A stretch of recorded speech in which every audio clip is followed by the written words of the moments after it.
जैसे जैसे सी बोई इसके बारे में सोचता गया, उसकी बेचैनी बढ़ती गई।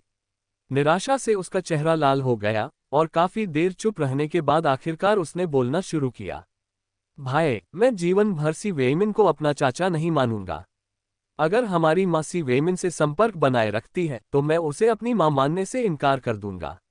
लोग चाहे मुझे नालायक या निर्दयी कहें, मुझे कोई फर्क नहीं पड़ता, मैं ये सब बर्दाश्त नहीं कर सकता।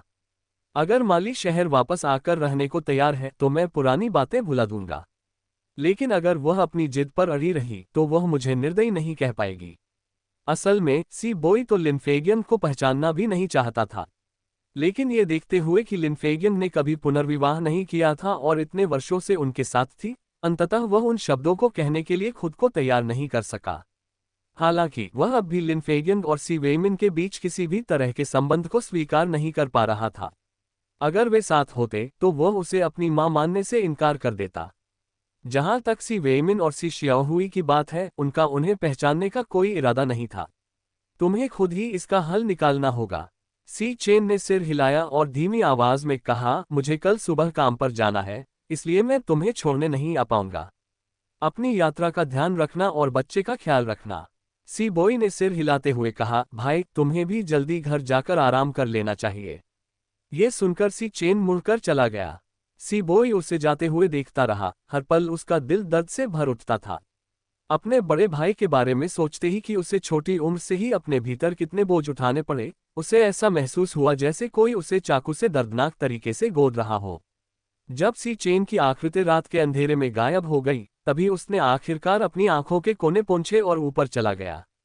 झांग लिजुआन ने बच्चे का डायपर बदल दिया था, उसे दूध पिला दिया था और सुला भी दिया था। साथ ही उसने अपने पैर धोए और सोने चली गई थी। क्या हुआ? झांग लिजुआन को लगा कि दोनों भाइयों में झगड़ा हुआ है और उसने पूछा, क्या बड़े भाई ने तुम्हें डांटा? तुम क्यों रो रहे हो? कौन रो रहा है? सी बोई आखिर एक वयस्क व्यक्ति ही था। अपनी पत्नी को इस हालत में देखकर उसे बहुत शर्मिंदगी महसूस हुई। झांग लिजुआन ने सीधे तौर पर उसका पर्दाफाश करते हुए कहा, अगर तुम रोए नहीं तो तुम्हारी आंखें लाल क्यों हैं? सो जाओ। सी बोई ने रजाई अपने सिर पर ओढ़ ली। फिर भी झांग लिजुआन उससे पूछती रही, क्या बिग ब्रदर ने तुम्हें डांटा? बिग ब्रदर अभी तो बिल्कुल ठीक था, वो तुम्हें क्यों डांटेगा? क्या इसलिए कि उसे लगा कि मेरी भाभी ने हमारे लिए जो सामान खरीदा है वो बहुत ज्यादा है? या मैंने कुछ ऐसा कह दिया जिससे वो नाराज हो गया? काफी सोच विचार करने के बाद झांग लिजुआन को नहीं लगा कि उसने कुछ गलत कहा है। हालांकि बड़ा भाई बिना वजह बोई को डांट नहीं लगाएगा, कोई ना कोई कारण तो जरूर होगा। डांट फटकार के कारण बोई इतना रोया कि उसकी आंखें लाल हो गईं। ऐसा लग रहा था कि मामला काफी गंभीर था। सी बोई ने अधीरता से जवाब दिया, इतना सोचना बंद करो, बड़े भाई ने मुझे डांटा नहीं है। मैं बस परेशान हूं। तुम सो जाओ, मुझे अकेला छोड़ दो, ठीक है? तुम्हारा गुस्सा बढ़ता ही जा रहा है। अब तुम्हारे बारे में परवाह करना मेरे लिए गलत है ना? झांग लिजुआन थोड़ी नाराज थी, लेकिन उसने आगे कोई सवाल नहीं पूछा। उसने कुछ शब्द बुदबुदाए और फिर गुस्से में लेटकर सो गई। अगर वह नहीं चाहता था तो वह भी इसमें शामिल नहीं होना चाहती थी। कौन जानता था कि वह अचानक क्यों रोने लगा था? जब उनके बेटे का अपहरण हुआ था तब भी वह नहीं रोया था। अब वह इतनी जोर से रो रहा है कि दूसरों को गलतफहमी हो सकती है कि उसकी मां की मृत्यु हो गई है या कुछ और। हालांकि सी बोई और उसकी पत्नी के बीच कुछ अनबन थी, लेकिन सी चेन के घर पर भी स्थिति कुछ ऐसी ही थी। तोंग याओ कोई संत नहीं थी। लिन फेगियंग जैसी सास से निपटना उसे भी परेशान कर देता। उसने गर्म पानी से स्नान किया और फिर बिस्तर पर लेटकर सोने का नाटक करने लगी। जब सी चेन घर पहुंचा तो वह सबसे पहले कमरे में जाकर देखने लगा कि टोंग याओ पहले ही सो चुकी है, इसलिए वह पहले नहाने चला गया। हमेशा की तरह लेटने के बाद उसने टोंग याओ को अपनी बाहों में उठा लिया। लेकिन जैसे ही उसने अपना हाथ बढ़ाया, टोंग याओ थोड़ी सी हिल गई। वह एक पल के लिए रुक गया और धीरे से पूछा, क्या मैंने तुम्हें जगा दिया? टोंग याओ ने चिड़चिड़ाते हुए कहा, मुझे अभी तक नींद नहीं आई है। ये जानते हुए कि टोंग याओ सहज महसूस कर रही है, सी चेन ने उसे गले लगाते हुए धीरे से कहा, याओ याओ, आज की घटना के लिए मुझे खेद है। मैंने कहा तो सही, लेकिन अपना काम नहीं किया। मैंने असल में आज रात उससे बात करने की योजना बनाई थी। सी चेन को अच्छी तरह पता था कि कौन सही है और कौन गलत। टोंग याओ उससे संबंध बनाने से पहले तक बेफिक्र जिंदगी जी रही थी। यही उसकी मौजूदा परेशानियों का कारण था। इन तथ्यों को जानने के बाद उसे टोंग याओ के लिए और भी अधिक दुख हुआ। अच्छा हुआ कि तुम समझ गए। टोंग याओ ने हल्के से हंसते हुए उसकी बाहों में आराम से लेटते हुए कहा, मैं तुमसे नाराज नहीं हूं, बस जब मुझे तलाक के बारे में उसकी बातें याद आती हैं तो थोड़ी बेचैनी होती है। अच्छे रिश्ते का क्या फायदा? वो तुम्हारी माँ है, अगर समस्या का मूल समाधान नहीं हुआ और वो हर दूसरे दिन परेशानी खड़ी करती रही तो हम कैसे जी पाएंगे? निरंतर यातना से तो सबसे शांत स्वभाव का व्यक्ति भी पागल हो जाएगा। हालांकि वह अधिकांश लोगों की तुलना में अधिक खुले विचारों वाली थी, लेकिन वह अजेय नहीं थी। वह भी इंसान थी और उसके भी भावनात्मक क्षण होते थे। मुझे पता है, सी चेन ने सिर हिलाते हुए कहा, भविष्य में अगर वह मेरे घर पर न होने पर आए तो उसे नजरअंदाज कर देना। उसे अजनबी समझना, बाकी सब मैं संभाल लूंगा। क्रिप्टो की दुनिया में धनवान बनने का रास्ता खोजें, BTZO से जुड़ें इससे पहले कि मौका हाथ से निकल जाए। AI संचालित प्लेटफॉर्म के साथ निर्बाध क्रिप्टो ट्रेडिंग का अनुभव करें। AI संचालित ऑटो ट्रेडर के साथ क्रिप्टो का व्यापार करें। टोंग याओ ने निराशा में आह भरी। ऐसा नहीं था कि उसे सी चेन पर भरोसा नहीं था, लेकिन वह सी चेन की असली मां थी। भले ही सी चेन लिन फेगिन से नफरत करता हो, इससे क्या फायदा होगा? अभी तो सी चेन ने सचमुच लिन फेगिन की परवाह न करने का फैसला कर लिया है, लेकिन अगर लिन फेगिन ने फिर से कोई मुसीबत खड़ी कर दी तो क्या होगा? इन सब बातों के बारे में सोचने से उसे सिरदर्द होने लगा, इसलिए उसने सोचना ही बंद कर दिया। कि सोने दो, हम, सी चेन ने हल्के से जवाब दिया। अंधेरी रात में उसकी आंखें एक गहरी खाई की तरह रहस्यमय लग रही थीं, जिससे वह विशेष रूप से अलग थलग दिख रहा था। जब सुबह हुई तो टोंग याओ ने देखा कि सी चेन पहले ही काम पर जा चुका था। मौसम उदास और ठंडा था, इसलिए उसने खास तौर पर एक मोटी जैकेट पहनी थी। जैसे ही वह कमरे से बाहर निकली, छोटी सी धारीदार बिल्ली बाहर की खिड़की से अंदर कूद गई। बिल्ली ने शिकायत की, तुम्हारी सास की बुढ़िया बहुत परेशान करती है, मुझे यहाँ रहने नहीं देती। मैं ज्यादा खाती भी नहीं, मैं उससे कैसे परेशान कर रही हूँ। उसने बिल्लियों के कीटाणु फैलाने के बारे में कुछ कहा था। अगर तुम्हारी सास न होती तो मैं अब तक उसे खरोंच कर मार चुकी होती। माफ करना प्यारी बच्ची, मुझे अभी थोड़ी देर के लिए बाहर जाना होगा। शाम को वापस आने पर मैं तुम्हारे लिए थोड़ी सूखी मछली लाऊंगी। टोंग याओ को अभी भी झांग लिजुआन के परिवार को रेलवे स्टेशन ले जाना था। उसने जल्दी से उस छोटी बिल्ली को शांत किया और मोटल की ओर चल पड़ी। सी बोई और उसके परिवार को विदा करने के बाद वह एक टैक्सी लेकर मिल्क टी शॉप गई। जैसे ही वह दुकान में दाखिल हुई, उसने देखा कि वांग चुन स्तब्ध बैठा है। वांग चुन ने तो उसके आने पर ध्यान भी नहीं दिया। हालांकि वेनवेन ने फुसफुसाते हुए कहा, अचुन परेशान लग रही है। वह आज सुबह से ही यहाँ खोई खोई सी बैठी है। टोंग याओ ने सिर हिलाया और वांग चुन के सामने बैठ गई। तुम किस बारे में इतना सोच रहे थे कि तुमने ये भी नहीं देखा कि मैं यहाँ हूँ? याओ याओ, तुम यहाँ हो। वांग चुन होश में आए और शर्मिंदा होकर मुस्कुराए, मैं अकाई के बारे में ही सोच रही थी। टोंग याओ उसकी इकलौती सबसे अच्छी दोस्त थी। वांग चुन बिना किसी झिझक के अपने मन की हर बात कह देती थी। और जिन चीजों को वांग चुन खुद नहीं समझ पाती थी, उनके लिए वह हमेशा टोंग याओ से मदद मांग सकती थी। बाहर से लौटते ही टोंग याओ को ठंड लगने लगी। उसने डेंग वेनवेन से 2 कप गर्म दूध बनवाया और वांग चुन के सामने बैठ गई। जिज्ञासा से भौहें चढ़ाते हुए उसने पूछा, अकाई के साथ क्या चल रहा है? वांग चुन एक पल के लिए चुप हो गई, उसके चेहरे पर थोड़ी हैरानी के भाव थे। उसकी चिंतित हथेलियां मेज पर टिकी हुई थीं, आपस में जुड़ी हुई। मुझे नहीं पता कि मैं ज्यादा सोच रही हूं या नहीं, लेकिन मुझे हमेशा लगता है कि अकाई आजकल कुछ अजीब व्यवहार कर रहा है। मुझे ठीक से समझ नहीं आ रहा कि क्या गड़बड़ है। बस एक अंतर्ज्ञान है। वांग चुन को समझ नहीं आ रहा था कि क्या ये पिछली बार लिनमान को देखने की वजह से था और वह कुछ ज्यादा सोच रही थी, या थोड़ी शंकालु हो रही थी। खैर, उसे बस इतना महसूस हो रहा था कि अकाई के साथ कुछ गड़बड़ है। अगर उससे कारण पूछा जाए तो वह इसे शब्दों में व्यक्त नहीं कर पाएगी। इस बात से चिंतित कि अकाई सोचेगा कि वह दिवास्वप्न देख रही है, वांग चुन ने उससे पूछने की हिम्मत नहीं की। वे इतने सालों से साथ थे और यह पहली बार था जब उसने इतनी सीधी बात पूछने में हिचकिचाहट दिखाए। टोंग याओ ने गर्म दूध की एक घूंट ली, उसे थोड़ी गर्मी महसूस हुई और उसने विश्लेषण करना शुरू किया, क्या आपको लगता है कि वह आपसे कुछ छिपा रहा है, या आपको किसी बात का संदेह है? वांग चुन ने सिर हिलाते हुए हल्की सी आह भरी। मुझे नहीं पता, इसलिए मैं बहुत उलझन में हूँ। मैं आजकल काफी असुरक्षित महसूस कर रही हूँ। कुछ देर बाद उसने धीमी आवाज में कहा, ऐसा लगता है कि अकाई आजकल अपना शेड्यूल छुपाने लगा है। पहले अगर उसे देर तक काम करना होता था या रात में किसी से मिलना जुलना होता था तो वह मुझे पहले ही बता देता था। लेकिन अब भले ही वह ऑफिस में ना हो और उसका कोई काम ना हो, फिर भी वह मुझे बताता है कि वह ऑफिस में है।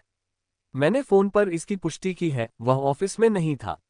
इस बात से चिंतित कि झाओ वेनकाई उससे सनकी कहेगा, वांग चुन ने उससे झूठ बोलने के बावजूद उसका सामना नहीं किया। 2-3 घंटे के लिए कभी कभार गायब हो जाने के अलावा झाओ वेनकाई उसके साथ पहले की तरह ही अच्छा व्यवहार करता था। उसे डर था कि उसकी यह शंका उनके रिश्ते पर असर डालेगी। आखिर हर किसी को अपनी निजता चाहिए होती है। इसके अलावा अकाई ने हाल ही में अपना करियर बदलकर एक नए क्षेत्र में कदम रखा था और स्वाभाविक रूप से उसके पास बहुत सारी जिम्मेदारियां थीं। हो सकता है उसने उससे यह बात इसलिए छिपा ली हो ताकि वह परेशान न हो।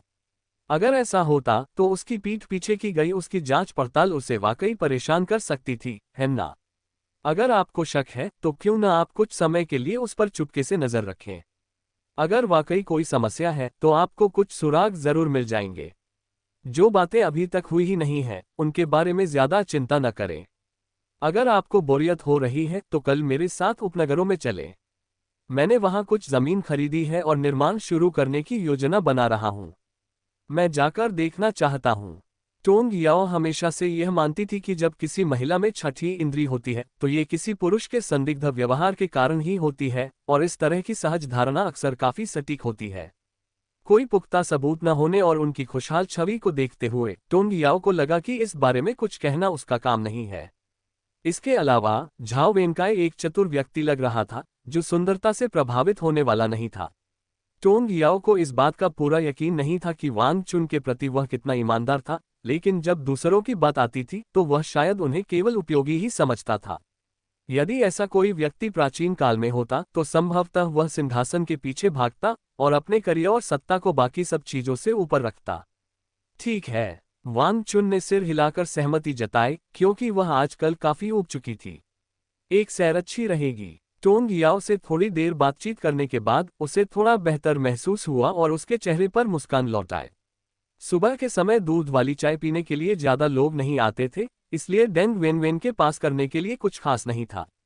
वह किनारे पर बैठकर उनकी बातचीत सुन रही थी और वांग चुन का मूड ठीक देखकर वह भी जल्दी से गपशप में शामिल हो गई। बहन याओ याओ, क्या तुम्हारी सास आई थी? आज सुबह जब मैं काम पर आई तो मैंने उस बड़बोली लियूकिन को तुम्हारे बारे में चुगली करते सुना। मुझे देखते ही वो चुप हो गईं। अच्छा हुआ कि उन्होंने जल्दी से अपना मुंह बंद कर लिया, वरना मैं उनका मुंह नोच डालती। वो अपने बच्चे की ठीक से देखभाल नहीं करती, बस दिन भर लोगों की पीठ पीछे चुगली करती रहती हैं, ये सोचकर कि हमें पता नहीं चलेगा कि वो हमारे पीछे क्या कर रही हैं। ये सारा हंगामा सिर्फ इसलिए कि उन्हें घर नहीं मिला। अब तो वो सबको अपनी आंखों का कांटा समझती हैं। डेंग वेनवेन बेहद रक्षात्मक स्वभाव की थी। जब वह किसी को नापसंद करती थी तो उसे घूरकर भी नहीं देखती थी, लेकिन जब वह किसी को अपना दोस्त मानती थी तो पूरी तरह वफादार और ईमानदार रहती थी।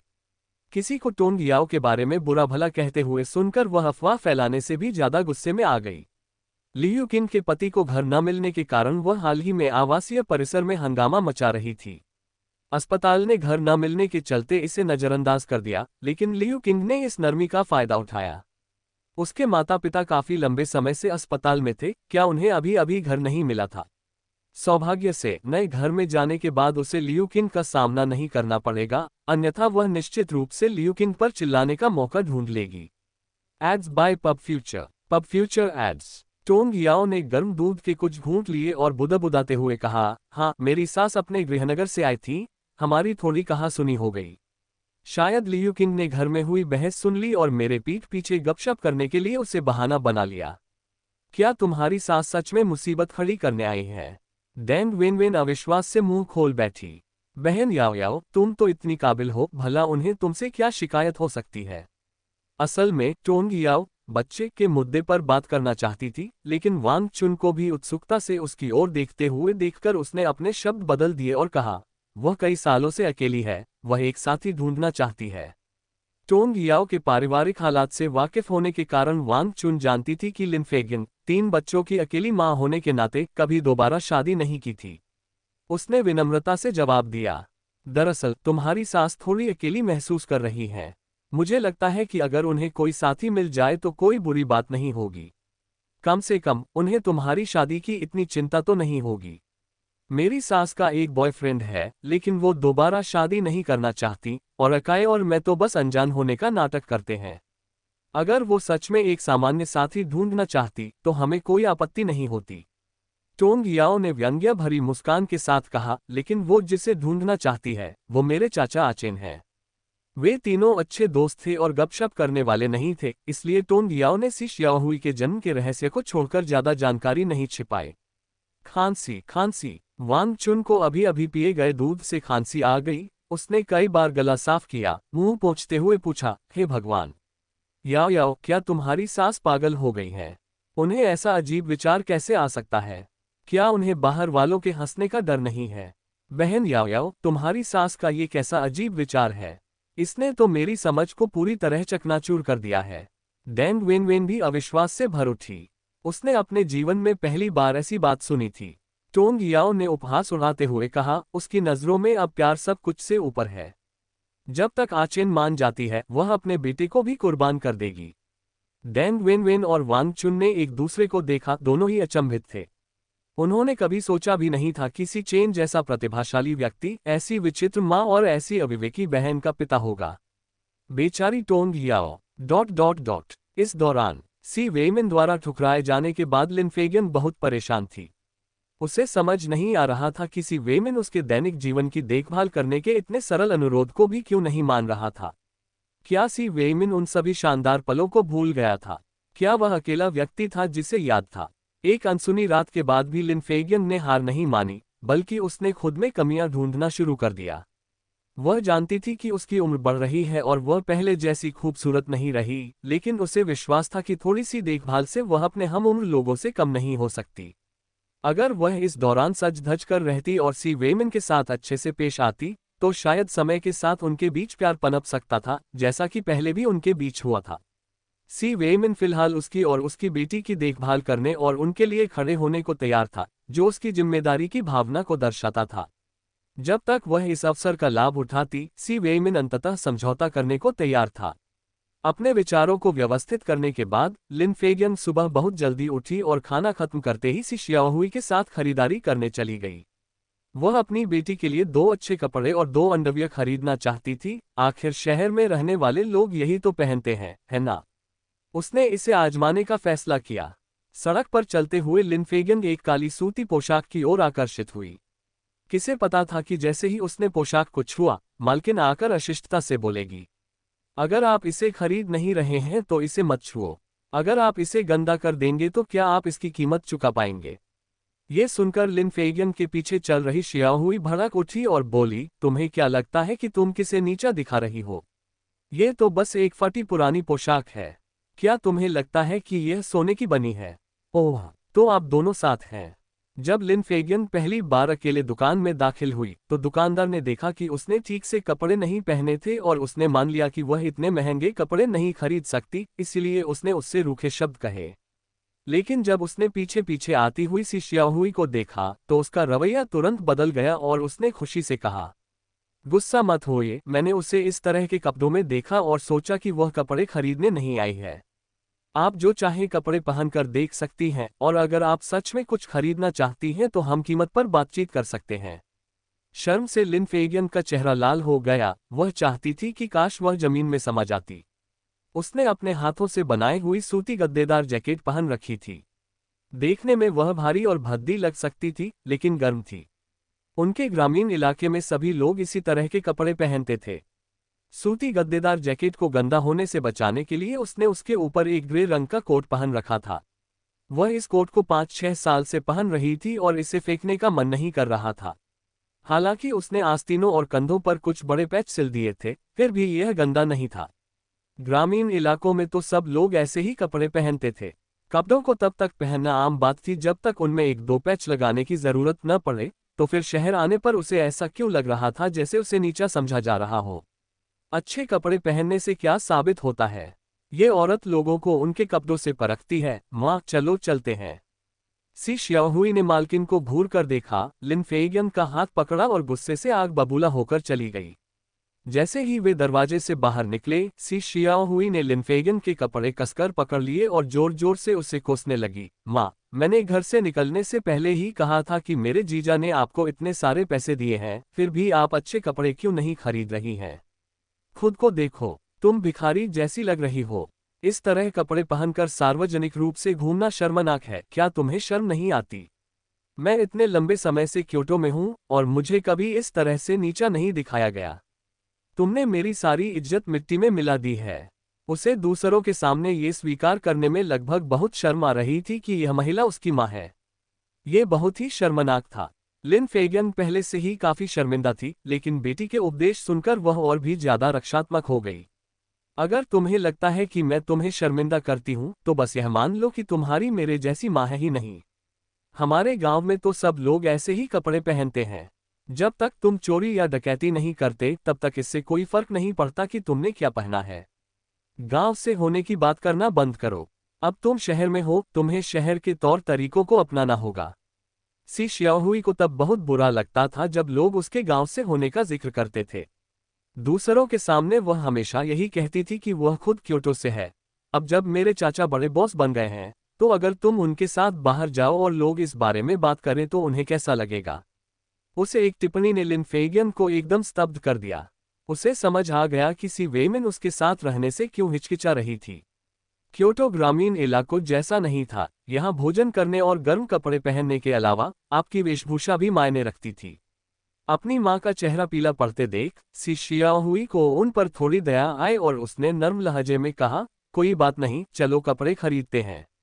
मुझे नहीं लगता कि पैसे होने से हमें कपड़े खरीदने में कोई रुकावट आएगी। वह औरत तो बस लोगों को नीचा दिखा रही है। हम यहाँ से कुछ नहीं खरीदेंगे, बस। एक और सार्वजनिक अपमान से बचने के लिए उन्होंने लिन फेगियन के लिए पहनने के लिए एक उपयुक्त पोशाक का चयन किया और उसके पुराने कपड़े कूड़ेदान में फेंक दिए।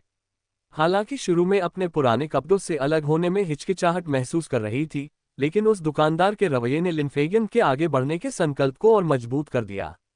सी शियाओहुई ने लिन फेगियन के लिए 2 नए कपड़े और 2 जोड़ी नए जूते खरीदे।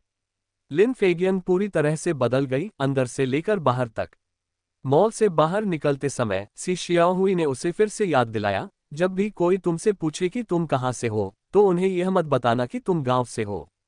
कहना कि तुम ली शहर से हो और हमारे परिवार की बबल टी की दुकानों की एक श्रृंखला है और हमारे परिवार में हर कोई व्यवसाय है।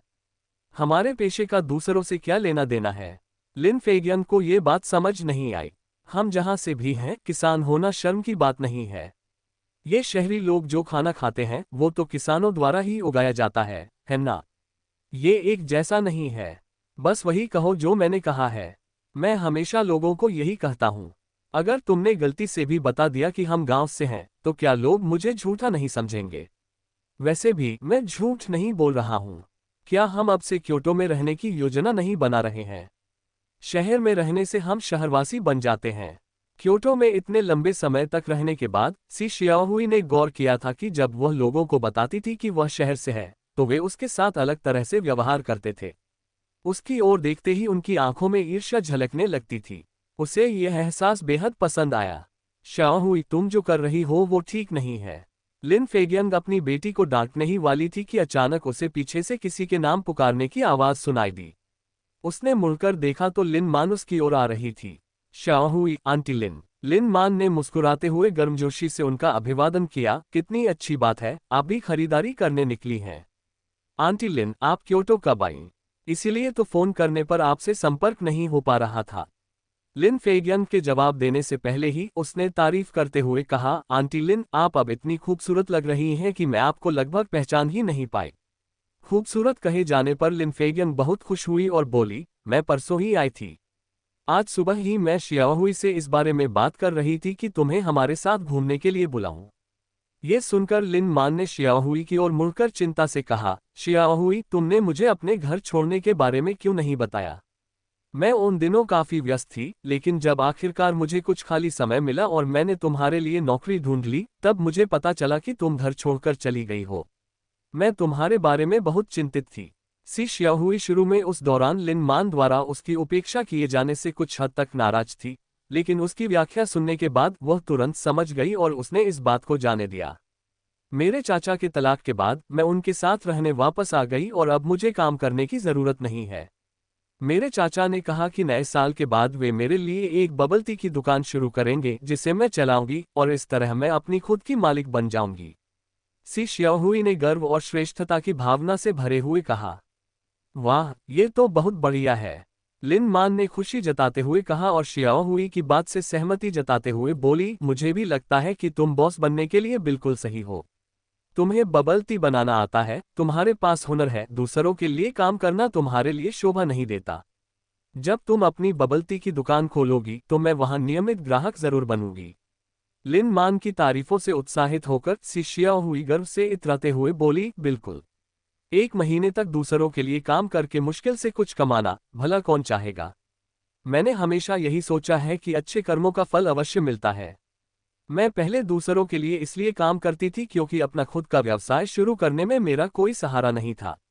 अब जब मेरे ससुर जी मेरा साथ दे रहे हैं तो एक दिन मैं अपनी बबल टी की दुकान को कई दुकानों की श्रृंखला में बदल दूंगी। अगर वह पहला स्टोर सफलतापूर्वक शुरू कर पाती है तो उससे बचाई गई रकम भविष्य में और भी कई स्टोर खोलने के लिए पर्याप्त होगी। टोंग याओ की तरह वह भी एक सफल व्यवसाय बन सकती है। वह टोंग याओ से इसलिए पीछे थी क्योंकि उसकी परवरिश उतनी अच्छी नहीं हुई थी और वह दुकानें खोलने का खर्च वहन नहीं कर सकती थी। पैसा हो तो कोई भी व्यापार कर सकता है।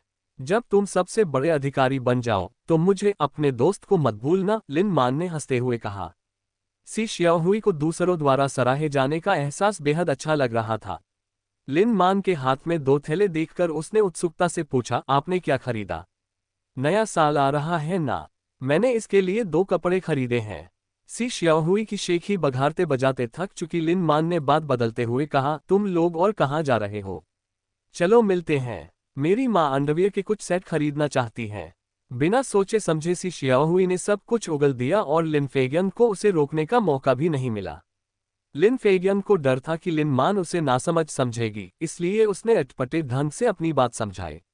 श्याओहुई ने कहा कि इसे पहनना आसान है और शरीर के लिए स्वास्थ्यवर्धक भी है। मैं क्योटो आने के बाद से कोई अतिरिक्त कपड़े नहीं लाई थी, इसलिए मैंने सोचा कि मैं इन्हें खरीदकर देख लूंगी। लिन मान हंसते हुए बोली, दरअसल मुझे एक ऐसी दुकान पता है जहां कई तरह के स्टाइल मिलते हैं और अच्छी क्वालिटी के उत्पाद भी। मैं आपको वहां ले जा सकती हूँ। उन दोनों को पास की एक अंडरवियर की दुकान में ले जाते हुए लिन फेगियन ने अंदर लटके हुए अंडरवियर देखे। उसका चेहरा धूप से झुलस जाने की तरह लाल हो गया। शर्मिंदा महसूस करते हुए और वहां से जाना चाहते हुए उसने सी श्याओहुई को खींचकर दूर ले जाने की कोशिश की। ये मेरी उम्र के लोगों के लिए नहीं है। अगर कोई मुझे इन्हें पहने हुए देखेगा तो मुझ पर हंसेगा। मैं नहीं खरीद रही, चलो चलते हैं। अंडरवियर खरीदने पर कोई तुम पर क्यों हंसेगा? सी श्याओहुई लिन फेगियन को दुकान के अंदर खींच ले गई, जिससे वह पहले से भी ज्यादा शर्म से लाल हो गई और इतनी शर्मिंदा थी कि ऊपर देखने की भी हिम्मत नहीं कर पा रही थी। ये तो सभ्य लोग नहीं पहनते। अगर गांव वालों को पता चले कि मैंने ये पहना है तो वे क्या सोचेंगे? मेरे पीठ पीछे कितनी गंदी बातें कहेंगे। लिन फेगियन के मन में ये वो कपड़े नहीं थे जो सभ्य लोग पहनते थे। उसे लगा कि ये भड़कीले कपड़े पहनना बहुत ही लुभावना होगा। गांव के ज्यादातर लोग बड़े अंडरपैंट पहनते हैं, भला कौन इस तरह के कपड़े पहनेगा? इतने कम कपड़े से भला शरीर कैसे ढका जा सकता है? लिन फेगियन को सी श्याओहुई जैसी ही सोच रखते देख लिन मान ने अपनी हंसी रोकते हुए कहा, आंटी आप कुछ ज्यादा ही सोच रही हैं। ये तो बस वो कपड़े हैं जो औरतें आमतौर पर पहनती हैं। ये हमें मासिक धर्म के दौरान सुविधाजनक लगते हैं। आपके कस्बे में लोग शायद इन्हें न पहनते हो क्योंकि ये थोड़े पुराने जमाने के हैं, लेकिन कुछ सालों में पूरे देश में हर कोई इन्हें पहनेगा। इन्हें पहनकर बाहर जाकर लोगों से मिलना नामुमकिन है। लिन फेगियन ने शिकायत की, लेकिन उसकी नज़र अंडरवियर पर टिक गई। उसने इन्हें पहले युआन कैजेन के कमरे में देखा था। शहर में लोग ऐसे कपड़े अंदर पहनते हैं, इसीलिए तो पुरुषों को ये आकर्षक लगते हैं। माँ, इन्हें घर के अंदर पहनने के लिए बनाया गया है, बाहर नहीं। किसी को पता नहीं चलेगा कि आपने क्या पहना है। आप इतनी चिंता क्यों कर रही हैं? बस अपने नाप के 2 खरीद लीजिए। सी श्याओहुई थोड़ी चिड़चिड़ी थी, उसकी माँ बिल्कुल पिछड़ी हुई थी। क्या उसे दुकानदार के चेहरे के हाव भाव नहीं दिख रहे थे? बाहर से खरीदारी करते समय आत्मविश्वास की आवश्यकता होती है। आपको हमेशा महंगा शब्द का उल्लेख नहीं करना चाहिए, इससे लोग आपको नीचा समझेंगे। वर्तमान में वे समृद्ध हैं, जबकि पहले उन्हें भोजन के लिए भी संघर्ष करना पड़ता था। दूसरी ओर लिन मान ने बीच में दखल देते हुए कहा, आंटी लिन, आपकी फिगर बहुत अच्छी है। अगर आप अंडरवियर पहनकर इसे और भी शेप दें तो आप जो भी पहनेंगी वह और भी अच्छा लगेगा। लोग शायद आपको 20 साल की भी समझ लें। मैं 40-50 साल का हूं, मैं आप युवाओं से कैसे तुलना कर सकता हूं। लिन फेगियन के ऐसा कहने के बावजूद वह अंदर ही अंदर बेहद खुश थी और उसने 2 अंडरवियर के सेट चुने। उसका चेहरा एकदम लाल हो गया था। दुकान में उन्हें पहनने की हिम्मत न होने के कारण उसने सहायक से अपने लिए उपयुक्त साइज के 2 अंडरवियर चुनने को कहा और जल्दी से अपनी खरीदारी लेकर दुकान से बाहर निकल गई। उसे ऐसा महसूस हो रहा था जैसे उसने कोई गैरकानूनी काम किया हो। दुकान से काफी दूर जाने के बाद भी उसका दिल तेजी से धड़क रहा था। जब वे तीनों संयोगवश एक नाई की दुकान के पास से गुजरे तो लिन मान ने सुझाव दिया, आंटी लिन, आजकल बालों को पर्म करवाना काफी चलन में है। आप भी क्यों न इसे आजमाएं। मुझे यकीन है कि आप बहुत सुंदर और आकर्षक लगेंगी। Ads by pub future. Pub future ads. नहीं नहीं नहीं, यह मेरे लिए उपयुक्त नहीं है। लिन फेगियन ने बिना सोचे समझे इनकार में हाथ हिला दिए। हालांकि सी शियाहुई को इसमें दिलचस्पी थी और वह उसे दुकान में खींच ले गई। माँ, लिन मान सही कह रही है। आप अपने बालों को पर्म क्यों नहीं करवा लेती? इससे व्यक्ति में निश्चित रूप से अधिक आकर्षण आता है। कुछ देर पहले तक वह सोच रही थी कि नए कपड़े और जूते खरीदने के बावजूद उसकी माँ अभी भी देहाती क्यों दिखती है। लिन मान के याद दिलाने पर उसे समझ आया कि समस्या बालों में है। बालों को पर्म करवाने से निश्चित रूप से खूबसूरती बढ़ जाएगी। लिन फेगियन को मना करने का ज्यादा मौका दिए बिना सी शियाहुई ने सीधे सबसे लोकप्रिय ट्रेंडिकल हेयर स्टाइल को अपना लिया। अब तो मैं इतनी बूढ़ी हो गई हूं, इन सब बातों की परवाह क्यों करूं? अगर अफवाहें फैल गईं तो लोग मुझ पर हंसेंगे। हालांकि लिन फेगियन मौखिक रूप से अपनी अनिच्छा व्यक्त कर रही थी, लेकिन उसकी सूझबूझ और परिणाम की आशंका ने उसकी भावनाओं को उजागर कर दिया। जब वह जवान थी तब वह गांव की सबसे खूबसूरत युवती थी। इतने सालों में जीवन ने उस पर अपना प्रभाव जमा लिया है, जिससे वह बूढ़ी और मुरझाई हुई सी दिखने लगी है। इस उम्र में अगर वह अब अपने लिए जीना नहीं सीखेगी तो मरने के बाद भी कोई उसे आकर्षित नहीं कर पाएगा। सी वेइमिन का दिल वापस जीतने के लिए उसे खुद को बदलना होगा। हंसने की क्या बात है? एक महिला को अपना ख्याल रखना चाहिए। खुद को सुंदर ढंग से सजे धजे देखना खुशी देता है। आंटी लिन, आप बहुत खूबसूरत हैं। अगर आप अच्छे से सज धज न करें तो ये बहुत दुख की बात होगी। लिन मान की लगातार मिल रही प्रशंसा के बाद लिन फेगियन गर्व से फूली नहीं समा रही थी। उसके चेहरे पर हंसी की एक अटूट चमक थी।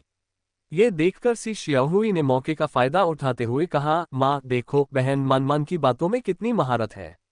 अगर भाई का तलाक हो जाए और उसकी शादी ऐसी हो जाए तो क्या हमारे परिवार में शांति नहीं आ जाएगी? ये सुनकर लिन फेगियन तुरंत चौकन्नी हो गई और उसे लियू किंग की कही बात याद आ गई। उसने अनायास ही लिन मान की ओर देखा। सच कहूं तो उन्हें लिन मान काफी पसंद थी। अगर वह उनकी बहू बन जाती तो क्या ये शानदार नहीं होता? लिन फेगियन को अपनी ओर टकटकी लगाए देख लिन मान ने जल्दी से हंसते हुए कहा, शाहुई, मजाक करना बंद करो। अगर टोंग याओ को पता चल गया तो गलतफहमी हो जाएगी। हालांकि उसने इससे इनकार किया, लेकिन उसकी आवाज में पछतावे की एक झलक थी, मानो उसके मन में सी चेन के लिए कुछ भावनाएं हों। लिन फेगियन को लगा कि लिन मान सचमुच उसके बड़े बेटे को पसंद करती है और उसने पूछे बिना नहीं रह सकी, मान, तुम और शियाओचेन वाकई एक दूसरे के लिए बने हो? चाची का तुमसे ये पूछना अनुचित है, लेकिन अगर शियाओचेन का तलाक हो जाता है तो क्या तुम उससे घृणा करोगी? लिन मान का चेहरा लाल हो गया, लेकिन उसने सिर झुकाकर कहा, आंटी लिन, कृपया मजाक करना बंद कीजिए। डॉक्टर सी इतने काबिल हैं कि अगर वे 3 बार भी तलाक ले लें तब भी लोग उनके साथ रहने के लिए होड़ करेंगे। कोई भी इससे घृणा नहीं करेगा। माँ, क्या आपने सुना? बहन मान को कोई आपत्ति नहीं है, जल्दी करो और भाई को टोंग याओ से तलाक दिलवाने का कोई तरीका सोचो। मौका देखकर सी शियाहुई ने आग में घी डाला और उम्मीद जताई कि टोंग याओ उसी वक्त सी चेन से तलाक ले लेगी। उसका भाई इतना प्रतिभाशाली था कि तलाक लेने के बाद भी उसे संभावित पत्नियों की कमी नहीं होगी। टोंग याओ खुद को आखिर समझती क्या है? लिन मान और टोंग याओ के बीच अनबन देखकर लिन फेगियन ने अपने विचार छुपाए बिना आह भरी, शियाओचेन अब पूरी तरह से टोंग याओ के प्यार में पागल हो गया है। वह मेरी बात बिल्कुल नहीं सुनता। वे दोनों बिल्कुल एक जैसे हैं। मैं जो भी कहती हूँ वह हवा में बात करने जैसा है। वह उस पर बिल्कुल ध्यान नहीं देता। अगर उसके बड़े बेटे ने उसकी बात मान ली होती तो उसने बहुत पहले ही टोंग याओ से उसका तलाक करवा दिया होता। तुम कोई समाधान क्यों नहीं सोचती? सी श्याओहुई ने आंखें घुमाई और सोचा कि उसकी माँ इतनी कमजोर क्यों है। अगर मेरे पास कोई उपाय होता तो क्या वे मुझे लगभग मौत के घाट उतार देते? लिन फेगियंग ने बेबसी से कहा। टोंग याओ कैक्टस की तरह थी, जो भी उसे उकसाता उसे चोट पहुंचाती। लिन फेगियंग टोंग याओ का मुकाबला करने में बिल्कुल असमर्थ थी। बातचीत सुनकर लिन मान ने अंदाजा लगाया कि इस बार लिन फेगियंग और टोंग याओ के बीच अनबन हो गई थी।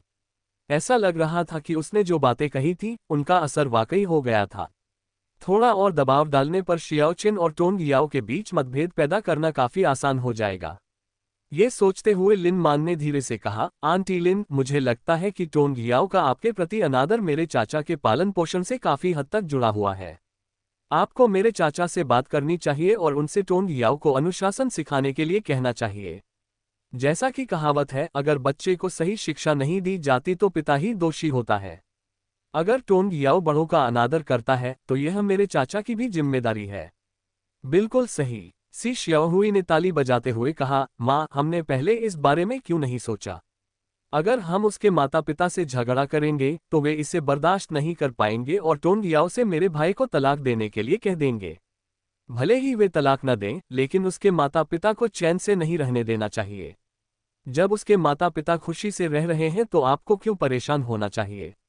हमें उसके परिवार को बख्शना नहीं चाहिए, हमें उसके माता पिता का सामना करना होगा।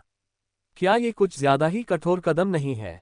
लिन फेगियन हिचकिचाए। अगर उन्होंने सच में ऐसा किया तो इसका मतलब होगा दोनों परिवारों के बीच पूरी तरह से संबंध टूट जाना। आंटी लिन, कुछ बातें हैं जिनके बारे में मैं तय नहीं कर पा रही कि कहूं या नहीं। लिन मान दुविधा में पड़ गई और कुछ पल सोचने के बाद बोली, दरअसल मेरे चाचा हमेशा से आपके परिवार को नीचा समझते रहे हैं और आपकी पीठ पीछे बुराई करते रहे हैं। उन्होंने टोंग याओ की शादी डॉक्टर सी से इसलिए होने दी क्योंकि वह लड़की है और उन्हें एक बेटा चाहिए था जो बुढ़ापे में उनकी देखभाल कर सके। मैंने ये भी सुना है कि टोंग याओ के बच्चे को वे अपना उपनाम देना चाहते हैं। ये कहने की जरूरत नहीं है कि लिन मान फूट डालने में माहिर थी। ये शब्द सुनते ही लिन फेगियन का चेहरा तुरंत बदल गया और सी श्याओहुई, जैसे कोई पटाखा जल रहा हो, जोर से चिल्लाए, माँ, देखो, मैंने तुमसे कहा था, उनकी बुरी मंशा है। उन्होंने मेरे पिता की हत्या की है और अब वे मेरे भाई को चुराना चाहते हैं।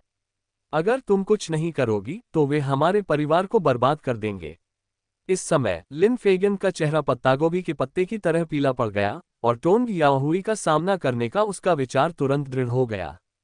तलाक, उसके बेटे को तलाक लेना होगा। अपनी उकसावे वाली बातों को कारगर होते देख लिन मान ने जल्दी से एक बहाना बनाकर नाई की दुकान छोड़ दी। घर जाने के बजाय वह एक फोन बूथ पर गई और झाओ वेनकाई को फोन किया। कुछ घंटी बजने के बाद कॉल उठा ली गई। इससे पहले कि वह कुछ बोल पाती, दूसरी तरफ से एक महिला की आवाज आए, हेलो। लिन मान ने आवाज पहचान ली, ये वांग चुन की आवाज थी। लिन मान ने फोन पर अपनी पकड़ और कस ली। उसने जानबूझकर 10 सेकंड से अधिक का विराम लिया और फिर कॉल काट दी। Beep beep. लिन मान ने अपने हाथ में पकड़े फोन को हैरानी से देखा और थोड़ी उलझन में पड़ गई। ये वेनकाई के दफ्तर की निजी लाइन थी और इसका नंबर ज्यादा लोगों को पता नहीं था। आमतौर पर वे सभी रिश्तेदार और दोस्त थे जो जानते थे कि वेनकाई शादीशुदा है। वे उसकी आवाज सुनकर तुरंत फोन नहीं काट देते। क्या हुआ? झाओ वेनकाई बाहर से अंदर आया और वांग चुन के हाथ में फोन देखकर उसकी आंखों में हल्की सी चमक आई, लेकिन उसने तुरंत अपनी भावनाओं को छिपा लिया और वांग चुन के पास चला गया। उसने धीरे से उसके गालों को सहलाते हुए कहा, क्या तुम बहुत देर से इंतजार कर रही थी? जैसे ही मुझे पता चला कि तुम यहाँ हो, मैं तुरंत वापस आ गया। वांग चुन ने हैरानी से फोन नीचे रखते हुए कहा, अभी किसी ने आपको फोन किया था। मैंने जवाब दिया और हेलो कहा, लेकिन उन्होंने फोन काट दिया। झाओ वेनकाई ने फोन पर सरसरी नजर डाली और हंसते हुए कहा, लगता है गलत नंबर लग गया होगा। मुझे भी कभी कभी ऐसे कॉल आते हैं। आजकल देश के विकास के साथ साथ ग्रामीण इलाकों में भी फोन है। कुछ बुजुर्ग लोग फोन चलाने में उतने कुशल नहीं होते, इसलिए वे अक्सर गलत नंबर डायल कर देते हैं। शायद। वांग चुन ने फोन की तरफ देखा। उसे अंदर ही अंदर कुछ गड़बड़ होने का एहसास हो रहा था। जैसे कि उसके विचारों को भांपते हुए झाओ वेनकाई ने फोन उठाया और कहा, अगर आप चाहें तो हम बाद में फोन करके पूछ सकते हैं। कोई जरूरत नहीं। वांग चुन ने अपना हाथ नीचे करते हुए कहा, मुझे बस इस बात की चिंता थी कि जिसने कॉल किया था उसे आपकी बहुत जरूरत थी। अगर यह गलत नंबर था तो कोई बात नहीं। वह शायद ज्यादा सोच रही है। वेनकाए आजकल बहुत व्यस्त है, अगर वह शक करने लगी तो वेनकाए और भी ज्यादा थक जाएगा। Ads by pub future. Pub future ads. ये सुनकर झाओ वेनकाई ने जिद न करते हुए वांग चुन को सोफे पर बैठाया और उसे अपनी गोद में बैठने का इशारा किया। वांग चुन उठने की कोशिश करते हुए बोली, यह आपका दफ्तर है, दूसरों का देखना ठीक नहीं है। झाओ वेनकाई ने धीरे से हंसते हुए कहा, कोई बात नहीं, कोई अंदर नहीं आएगा। राहत महसूस करते हुए वांग चुन बैठे रहे। झाओ वेनकाई ने उसके बालों पर हाथ फेरते हुए कहा, आज तुम टोंग याओ के साथ खेलने क्यों नहीं गई? वांग चुन ने धीमी आवाज में कहा, मैंने थोड़ी देर पहले उससे बात की थी और फिर मुझे याद आया कि मैंने अभी तक आपकी नई कंपनी का दौरा नहीं किया है, इसलिए मैंने सोचा कि मैं आपसे मिलने आ जाऊं। मैं आजकल बहुत व्यस्त था, इसलिए तुम्हारी उपेक्षा कर पाया। झाओ वेनकाई ने स्नेह से उसकी ओर देखते हुए उसके गाल पर धीरे से चुंबन किया। इस सर्दी में बहुत ठंड थी। एक बार यह प्रोजेक्ट पूरा हो जाए और कंपनी के सारे काम व्यवस्थित हो जाएं, तो मैं तुम्हें हाई सिटी में छुट्टियां मनाने ले जाऊंगा। हम 2 साल से वहां नहीं गए हैं। वांग चुन थोड़ा हिचकिचाया, ये तो बहुत अच्छा लग रहा है, लेकिन क्या माँ को घर पर अकेला छोड़ना गलत नहीं है? झाओ वेनकाई ने धीरे से उसकी नाक पर थपथपाते हुए चिढ़ाते हुए कहा, अगर हम उसे साथ ले आए तो तुम मजे नहीं कर पाओगी। उनकी माँ बहुत नखरे वाली थी, यहाँ तक कि अपनी बहू के मामले में भी। वह कभी कभी वांग चुन को उपदेश देती थी और उनके सौम्य स्वभाव के कारण वांग चुन हमेशा बिना पलटवार करने की हिम्मत किए उनकी बात सुन लेती थी। बेशक वह उसकी माँ से डरती नहीं थी, बल्कि वह बड़ों का सम्मान करना जरूरी समझती थी। वेनकाई द्वारा वांग चुन को बार बार यह समझाने के प्रयास के बावजूद कि वह ज्यादा न सोचे और जरूरत पड़ने पर पलटकर जवाब दे, उसके मन में बैठी रूढ़ियों में कोई बदलाव नहीं आया था। शायद यही एक कारण था जिसने उसे वांग चुन की ओर आकर्षित किया। वांग चुन का चेहरा थोड़ा लाल हो गया और उसने झिझकते हुए जवाब दिया, हालांकि मुझे माँ की मौजूदगी में थोड़ी झिझक महसूस होगी और मैं पूरी तरह से आनंद नहीं ले पाऊंगी, लेकिन मुझे उन्हें साथ लाने में कोई आपत्ति नहीं है। आखिरकार क्योटो में अकेले नव वर्ष मनाना उनके लिए काफी अकेलापन भरा होगा। वह अपनी सास के अकेलेपन को समझती थी और वेनकाई की पितृभक्ति पर उसे कोई आपत्ति नहीं थी। उसका गंभीर चेहरा देखकर झाओ वेनकाई ने उसे चिढ़ाना बंद कर दिया और समझाया, चिंता मत करो, उसके साथ नव वर्ष मनाने वालों की कमी नहीं होगी। जब तक हम खुश हैं सब ठीक है। अगर हम उसे साथ ले भी जाएं, तो शायद वह हमारे साथ आना न चाहे। हालांकि झाओ वेनकाई ने इसे स्पष्ट रूप से नहीं कहा, लेकिन वांग चुन को इशारा समझ आ गया। अपने ससुर की मृत्यु के बाद उसकी सास वास्तव में काफी लोकप्रिय हो गई थी, लेकिन इस बात को गुप्त रखा गया था। बेटे और बहू होने के नाते वे स्वाभाविक रूप से उसकी मां के बारे में गपशप नहीं कर सकते थे और केवल अनजान होने का नाटक ही कर सकते थे। दोनों ने थोड़ी देर बातचीत की और वांग चुन को अचानक लिन मान की याद आ गई। उसने पूछा, अकाई, क्या हाल ही में तुम्हारी नजलिन से बात हुई है? मेरा उससे कोई संपर्क कैसे हो सकता है? झाओ वेनकाई ने हंसते हुए भौहें चढ़ाकर पूछा, तुम अचानक ये क्यों पूछ रहे हो? ये सुनकर वांग चुन को थोड़ी राहत मिली और उसने बताया, पिछली बार खरीदारी करते समय मेरी उससे मुलाकात हुई थी। उसने कहा कि उसने अस्पताल की नौकरी छोड़ दी है और नई नौकरी ढूंढने की योजना बना रही है, इसलिए मैंने यूं ही उससे पूछ लिया। झाओ वेनकाई ने सिर हिलाते हुए कहा, जब मैंने उसे पहले रात के खाने पर बुलाया था तो उसका मकसद मेरे चाचा की देखभाल करना था। साथ ही वेन्यू ने उसे थप्पड़ मारा था, इसलिए मुझे थोड़ी शर्मिंदगी महसूस हुई, इसीलिए मैंने उसे बुलाया था। बेशक मुझे ये भी डर था कि वह वेन्यू से नाराजगी रखेगी और मेरे चाचा के साथ कुछ बुरा करेगी। अब जब मेरे चाचा को घर ले जाया गया है तो स्वाभाविक रूप से उससे किसी भी तरह के संपर्क की कोई जरूरत नहीं है। इन शब्दों से वांग चुन को और भी अधिक सुरक्षा का एहसास हुआ और उसने धीरे से कहा, मुझे लगता है कि वह एक अच्छी नर्स थी और मेरी उसके बारे में अच्छी राय थी, लेकिन मुझे बाद में पता चला कि वह डॉक्टर सी के बारे में सोच रही थी और वह उसके चचेरे भाई का पति है। मुझे लगता है कि उसके संस्कार थोड़े गलत हैं। झाओ वेनकाई की आंखों में कुछ अजीब सी चमक दिखाई दी, क्या टोंग याओ ने तुम्हें बताया? वांग चुन ने कुछ भी नहीं छिपाते हुए सिर हिलाया। याओ याओ को भी पता था कि हमने उस दिन साथ में खाना खाया था, इसलिए उसने मुझे लिन मान से सावधान रहने के लिए कहा था। झाओ वेनकाई ने मुस्कुराते हुए कहा, लिन मान उसकी चचेरी बहन है, वह लोगों के पीठ पीछे बातें करती है, वह भी अच्छी इंसान नहीं लगती। याओ याओ के बारे में इस तरह बात मत करो। वांग चुन ने मुंह बनाते हुए कहा, वह मेरी अच्छी दोस्त है, मुझे उसके चरित्र पर भरोसा है। उसे डर है कि लिन मान के कुछ और इरादे हैं, इसलिए वह हम दोनों की भलाई के लिए मुझे याद दिला रही है। इसके अलावा उनके परिवारों के बीच जो कुछ भी हुआ उसमें याओ याओ के परिवार की कोई गलती नहीं है। ये लिन मान और उसके चाचा की करतूत है जो संपत्ति हड़पना चाहते हैं क्योंकि वे याओ याओ को लड़की होने के कारण नीचा समझते हैं। अगर दादा टोंग ने अपनी वसीयत में लिखा है कि टोंग याओहुई को हिस्सा मिलेगा, तो टोंग याओहुई को हिस्सा मिलेगा। दूसरों का उस पर कब्जा करना और उसे न देना गलत है। लिन परिवार उस घर पर कब्जा क्यों रखे हुए है, उसे वापस क्यों नहीं कर रहा है और न ही कोई पैसा दे रहा है? यह अस्वीकार्य है। तुम उसकी अच्छी तरह रक्षा करती हो सकता है कि दूसरे तुम्हें अच्छी बहन न समझे। झाओ वेनकाई ने वांग चुन की नाक पकड़ते हुए चिंता व्यक्त की, मुझे डर है कि वह तुमसे सच्ची भावना से दोस्ती नहीं कर रही है, बल्कि उसके कुछ बुरे इरादे हैं और अंत में नुकसान तुम्हें ही उठाना पड़ेगा। धीमी आवाज में वांग चुन ने कहा, मुझे उम्मीद है कि याओ याओ मुझे उसकी मदद करने देगी।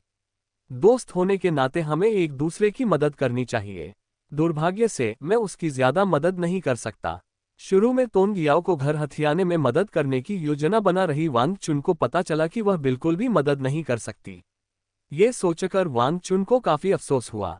झाओ वेनकाई ने आधे मन से मजाक में कहा, अचुन, अगर तुम टोंग याओ के साथ इसी तरह अच्छा व्यवहार करते रहे तो मुझे जलन हो सकती है। वांग चुन उसकी बातों पर हंस पड़ी, अपना सिर पकड़कर और दोनों के माथे आपस में छूते हुए बोली, याओ याओ एक लड़की है, तुम्हें किस बात से जलन हो रही है?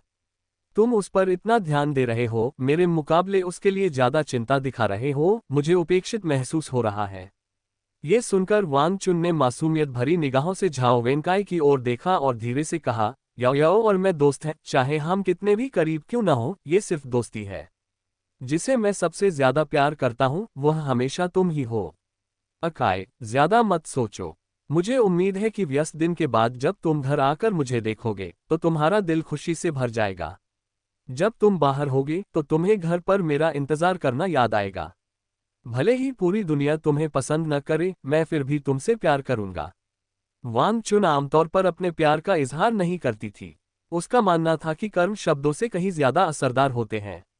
लेकिन आजकल उसे समझ नहीं आ रहा था कि क्या हो रहा है, क्योंकि वह हमेशा से अकाई को बताना चाहती थी कि वह उससे बहुत प्यार करती है। अपनी भावनाओं को व्यक्त करना चाहती थी, लेकिन उनके बीच होने वाले संघर्षों से डरती थी। वांग चुन की सच्ची और दयालु आंखों में देखते हुए झाओ वेनकाई ने मुस्कुराते हुए कहा, मैं भी तुमसे प्यार करता हूं। इतना कहकर उसने वांग चुन को अपनी बाहों में भर लिया और उसे चूम लिया।